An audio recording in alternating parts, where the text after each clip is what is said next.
എല്ലാവരും സൂചിപ്പിച്ചതുപോലെ തന്നെ APS സ്ലം റീഹാബിലിറ്റേഷൻ സെൻറ്റർ ഏതോ അർത്ഥത്തിൽ ചെറിയ രീതിയിൽ അതിൻ്റെ വിഷയത്തിൽ ഇടപെടാൻ തണലിനും സാധിച്ചിട്ടുണ്ട്. എല്ലാവരും പറഞ്ഞതുപോലെ കേരളത്തിൽ അങ്ങോളം ഇങ്ങോളമുള്ള 9 ലക്ഷത്തോളം വരുന്ന ഭിന്നശേഷി വിദ്യാർത്ഥികൾക്കും 40,000-ലധികം വരുന്ന ഏതോ അർത്ഥത്തിൽ അപകടമോ മറ്റോ സംഭവിച്ച് കിടപ്പിലായി പോയ ആ മനുഷ്യർക്കും വേണ്ടിയിട്ട് ഒരു ചെറിയ അർത്ഥത്തിലുള്ള ഈ കുടുംബം ചെയ്തതുപോലെ, നമ്മൾ കേട്ടുകഴിഞ്ഞതുപോലെയുള്ള ഒരു സംഗതിയിൽ ഈ കുടുംബം ചെയ്തതുപോലെ കേരളത്തിൽ അങ്ങോളം ഇങ്ങോളമുള്ള കപ്പാസിറ്റിയുള്ള, വെൽത്തുള്ള, ദൈവം തമ്പുരാൻ നൽകിയിട്ടുള്ള കുടുംബങ്ങളിൽ നിന്ന് ഒരു ചെറിയ അംശം ആളുകളെങ്കിലും ചെയ്തിരുന്നുവെങ്കിൽ ഈ നേരത്തെ E.T. ബഷീർക്ക് പറഞ്ഞതുപോലെയുള്ള 9 ലക്ഷം ഭിന്നശേഷി മക്കളിൽ ഒരാൾ പോലും അറ്റൻഷൻ കിട്ടാതെ ഉണ്ടാവുമായിരുന്നില്ല. ആ അർത്ഥത്തിലേക്ക്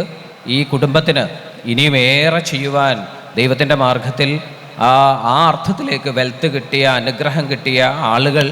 അത് കിട്ടാത്ത ഏതോ അർത്ഥത്തിൽ അതിൽ നിന്ന് സൈഡായിപ്പോയ ആ മനുഷ്യർക്ക് വേണ്ടി നൽകുന്നത് അത് ബാധ്യതയാണ് എന്ന തിരിച്ചറിവിന് പുറത്ത് ഇനിയും ഏറെ ചെയ്യുവാനും അതിൻ്റെ കൂടെ തന്നെ ഈ ഒരു റീഹാബിലിറ്റേഷൻ സെൻറ്ററിൽ നിന്ന് ഒരു വലിയ IP സെൻറ്ററായി, ആളുകളെ അഡ്മിറ്റ് ചെയ്യുന്ന ഒരു സെൻറ്ററായി ഇതിനെ മാറ്റിയെടുക്കാൻ ഈ കുടുംബത്തിന് കഴിയട്ടെ എന്ന്, അതുകൂടി ചെയ്തു കഴിഞ്ഞാൽ മാത്രമേ ഈ ഒരു പ്രോസസ്സ് പൂർത്തിയാവൂ എന്നുള്ളത് കൊണ്ട് തന്നെ അതുകൂടി ചെയ്ത്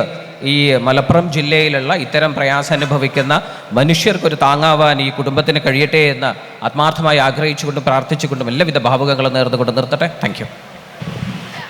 അടുത്തതായി